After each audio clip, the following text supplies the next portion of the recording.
அந்த 26 தேர்தல் எப்படி வர முடியாதுன்னு சொல்ல முடியாதுன்னு சொல்லிட்டீங்க. ஆனா எப்படி அமையணும்னு சொல்லி நீங்க விரும்புறீங்க? அரசியல் அப்படிங்கிறது முழுக்க முழுக்க மக்களுக்கான சேவையா இருக்கணுங்கிறதா. அது நம்ம தாத்தா காமராஜ் அவர்கள் சொன்னது. எங்க தலைவர் எங்களுக்கு கற்பிச்சது அது மக்களின் மீது அதிகாரத்தை செலுத்துகிற விவகாரம் அல்ல, மக்களுக்கு ஆற்றப்படுகிற தொண்டுங்கிறாரு. நாங்க எல்லா உயிர்களுக்குமான தேவையும் அதை நிறைவு செய்யும் சேவையும் தான் அரசியல். அந்த மாதிரி ஒரு அரசியல் அமைப்பு இங்கே உருவாகணும்னு நினைக்கிறோம். இங்கே அரசியல் பெருத்த லாபம் ஈட்டும் ஒரு தொழிலாக மாறிடுச்சு. ஏன்னா வாக்குக்கு காசு கொடுக்கறது ஒரு முதலீடு.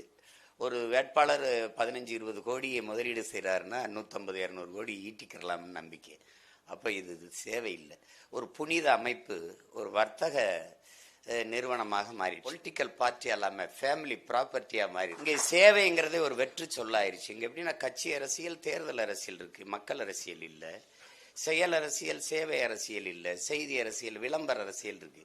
இதை தகர்த்து மக்கள் அரசியல், செய்தி அரசியல் இல்லாத செயல் சேவை அரசியலா வரணும்னு நாங்க நினைக்கிறோம். எப்படியாவது மக்களை ஏமாற்றணும்னு நினைக்கிறவன் என்ன செய்வான்? தேர்தல் வரும்போது பொங்கலுக்கு 3000 கொடுப்பான், அரிசி பருப்பு கொடுப்பான், வேட்டி சேலை கொடுப்பான், மடிக்கணினி கொடுப்பான்.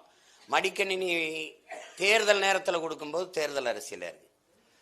பொங்கலுக்கு தொகை கொடுக்கறது, அரிசி பருப்பு கொடுக்கறது ஒவ்வொரு ஆண்டும் கொடுத்தா அது மக்கள் அரசியலா இருக்கு.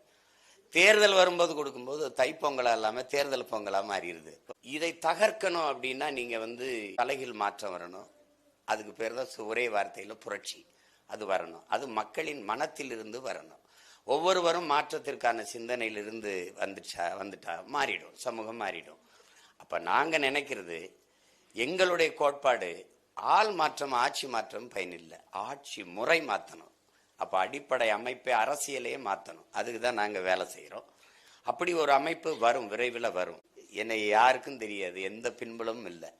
3வது பெரிய கட்சியாக சாதாரண மகன் ஏறி நிற்க முடியுதுன்னா மாற்றத்தை விரும்புகிற மக்கள் இருக்கிறாங்க. சாராயம் கொடுத்தீங்க, பணம் கொடுத்தீங்க, எல்லாம் சொன்னீங்க. அதையும் தாண்டி ஒரு புது சின்னத்தை தேடி எங்களை தேடி என் மக்கள் வாக்கு செலுத்திருக்காங்கன்னா இங்கே மாற்றத்தை விரும்புகிற மக்களின் எண்ணிக்கை வளர்ந்து கொண்டு வருது. ஏன்னா என் மக்கள் மகத்தானவர்கள். இப்போ நல்லதை தேர்வு செய்கிற என் மக்கள் ஒரு நாள் தேர்வு செய்வாங்க. அவர் சொல்றா, மின்சாரம் இல்லாத இரவுகளில் மெழுகுவர்த்தியை தேடுவார்கள்னு. அநீதியும் அக்கிரமம் பெருகிற காலத்தில் மக்கள் நல்லவர்களை தேடுவார்கள்னு. இப்போ தேடுவாங்கன்னு நான் நம்புறேன்.